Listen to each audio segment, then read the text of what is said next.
Okay, so my medication video is on anticholinergic agents. In this video, we are going to be going over what medications are in this class, also nursing assessments prior to a patient starting this medication, also what to look out for as far as the effectiveness of this medication, and also any adverse effects. So with that being said,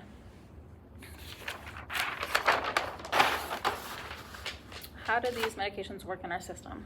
So this medication that opposes the effectiveness of acetylcholine and the receptor sites of the basal ganglia, helping to restore chemical balance.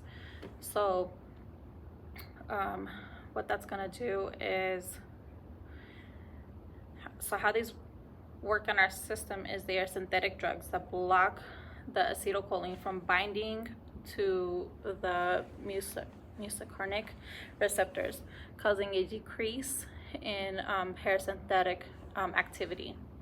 The medications in this class is going to be benzoprine, which is cogentin, diphenhydramine, which is Benadryl, and then also trihexyphenidyl, which is a generic medication.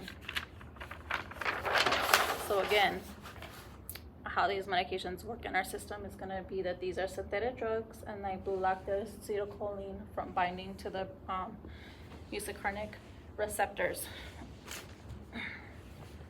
in the parasympathetic activity.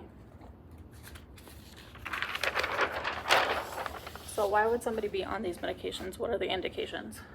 So patients that have Parkinsonism, drugs-induced Parkinsonism, allergy symptoms, motion sickness, and also extrapyramidal disorders. So that would be a combination medication with, I believe it's trihexyphenidyl with levodopa.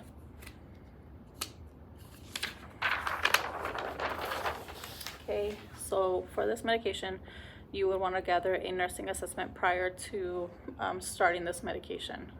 So when we're doing that, we are going to be gathering the patient's medical history, pretty much.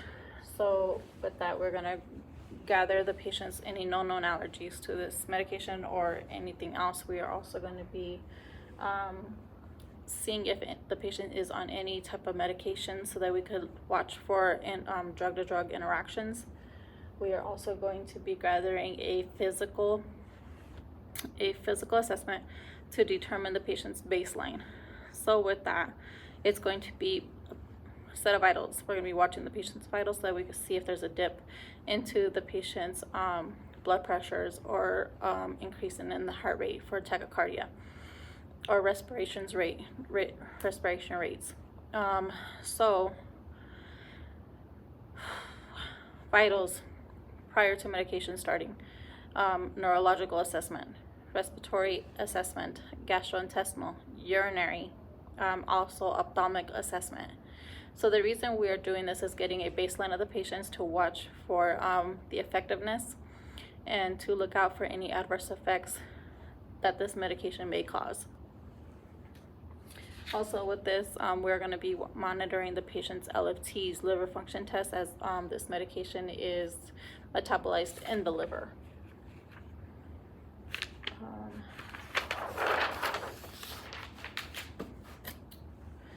So what are we going to see that's causing the effectiveness in the patients with this medication? So how are we going to know that this medication is working? So patients for signs of Parkinson's, that's going to decrease. So the rigidity, tremors, and bradykinesia is going to subside. Also watch for patients with overactive bladders. We are going to see a reduce in frequency urination, decreased urgency, and also reduced episodes of incontinence. With motion sickness, the nausea, dizziness, and vomiting is going to subside. Respiratory conditions improved with lung sounds. You're not going to hear the wheezing anymore. You're going to be seeing that their functioning is much better with respirations, and also you're going to see an increase in oxygen saturation. Also with gastrointestinal issues, you're going to watch for improvements such as abdominal cramping and diarrhea. So this is how you're going to be knowing that this medication is working on our patients. But aside from it working, what we're going to be looking out for is going to be adverse effects as well. So you're wanting to monitor to see if you see any of these symptoms in your patients. You're going to want to notify your doctor and stop this medication. So what are those? That's going to be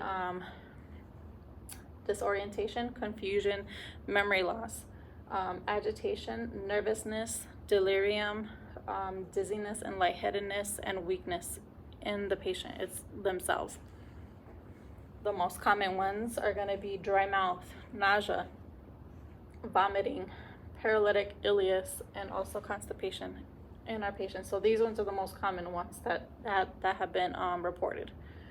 Also, cardiovascular, we are going to watch out for tachycardia, palpitations, and hypotension in our patients. So once they let us know what's going on with them, we are going to notify our doctor and let them know that this medication either needs to be a dose adjustment or needs to be stopped in general. Also, urinary retention and hesitancy, blurred vision, photophobia, and also flushing and reduced sweating. And that's because it reduces the parasympathetic, why can't I think of the word right now? Parasympathetic activity.